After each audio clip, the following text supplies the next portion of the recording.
Unlike most settlers who accept the reality of living next to the Palestinians, the radicals claim an exclusive right to the land and everything that grows here. It's a message they're getting across to their neighbors, the Palestinian farmers, often with violence. There are certain conditions, according to Jewish law, under which non-Jews may live here. This doesn't apply to the Arabs. They don't fit the category. They have to get the hell out. Whoever leaves under his own steam will save his own life. Whoever doesn't will have to pay the price. This is the land of Israel. Antagonisms between the radical settlers and their Palestinian neighbors were fed by the Second Intifada, which started in late 2000. Palestinian suicide bombings killed hundreds of Israelis. While Israeli security forces tracked the bombers among the radical Palestinian groups, they also became aware of a pattern of random killings of Palestinians by Israeli civilians. Then, in February 2003, there was a dramatic killing just outside Hebron on Hill 26. Late on a Friday night, the leader of the Hilltop people, Natanel Ozeri, was murdered by Palestinians in front of his wife and children. We were sitting in the living room. We heard a knock at the door. Nati got up with a pistol to see who it was. He managed to cock the pistol. I yelled, "Nati, don't open it." Then Nati asked, "Who is it?" Someone said, "Open up, it's Mordechai." Then I heard a blast of gunshots.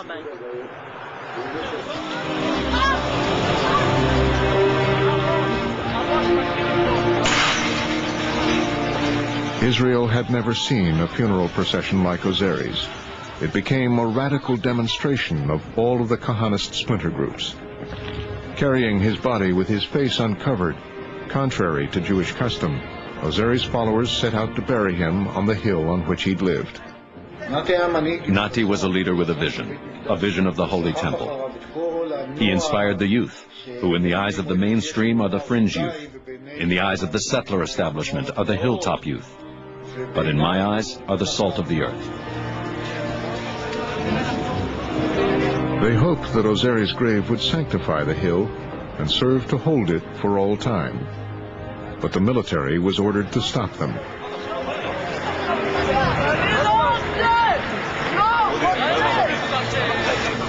All through that day, Ozeri's followers carried his body on a funerary trip across the hills of Judea. The army prevented us from burying him on the hill. We wanted to take him all around the country in order to enrage people. Do you see, today it's back to normal. Back to normal, a Jew is murdered, you have a ceremony. When a soldier is killed, his whole unit comes. They cry, 2 gunshots and it's over. We wait for the next victim. We wanted him to be the last victim. The last one. People look at this, be outraged.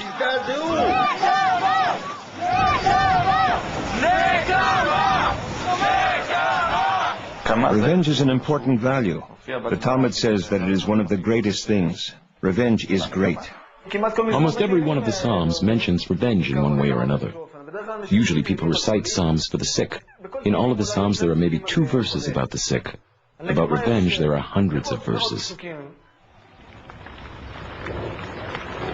That night, Ozeri was buried in a Jewish cemetery in Hebron. Attacks against settlers had set in motion a cycle of revenge that had been playing itself out since the beginning of the Intifada. At least 7 Palestinians had been murdered in apparent acts of pure revenge since 2000. Israeli security forces uncovered dozens of other attempts, and as they continued investigating, realized that they were possibly dealing with an organized Jewish underground.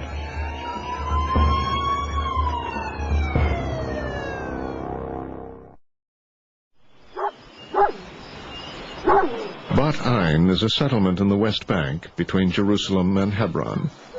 In recent years, it's been a center of religious Jewish militancy. We are born-again Jews who understand each other well. Among us are people with certain opinions that aren't acceptable, even by religious society, including the rebuilding of the Holy Temple. We have all kinds of ideas. Built entirely by the people who live there, Bat Ain had started as an unauthorized settlement and has since grown into a community of over 50 families. Unlike most settlements, everything is done by Jewish labor. They do not allow Arabs here. They say this is how it should be in the Kingdom of Israel. I envision the whole people of Israel living on the land, within its true borders, which include much more than we have. Both sides of the Jordan, parts of Lebanon, parts of the Sinai.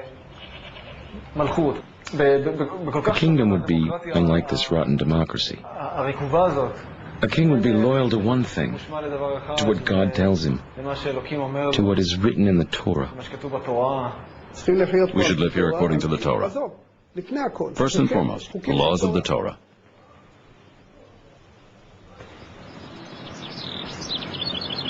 The people of Bat Ain live in enmity with their Palestinian neighbors who don't dare come near.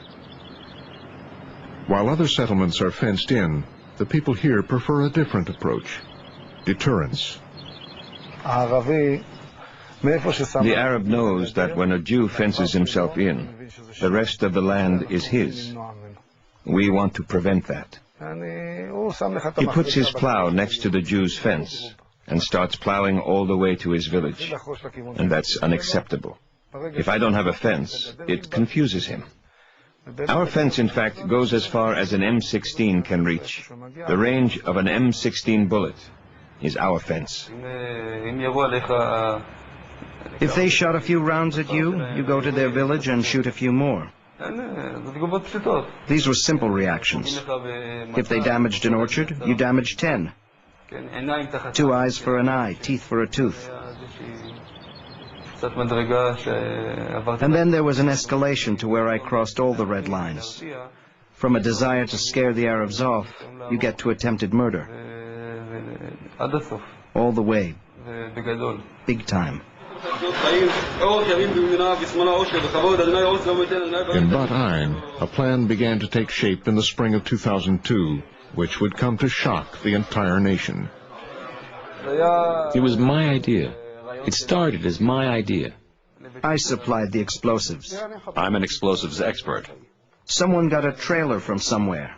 The wagon belonged to the Jewish settlement in Hebron. It contained 200 liters of gasoline. Something like that. This is the trailer. A propane tank, a barrel. A propane tank and a barrel. An explosive charge attached to the propane tank. Another charge was attached to this barrel. And the fuses come out to a clock that was placed here, attached to the barrel. We set the clock for 7:30 a.m.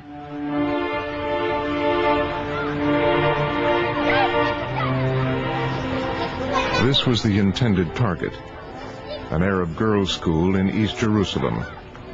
The huge bomb was meant to go off at the entrance at the busiest time of the morning, as the children were arriving at school. This street is usually full of people. A place which is next to a school, between a school and a hospital. Whoever gets hurt, gets hurt.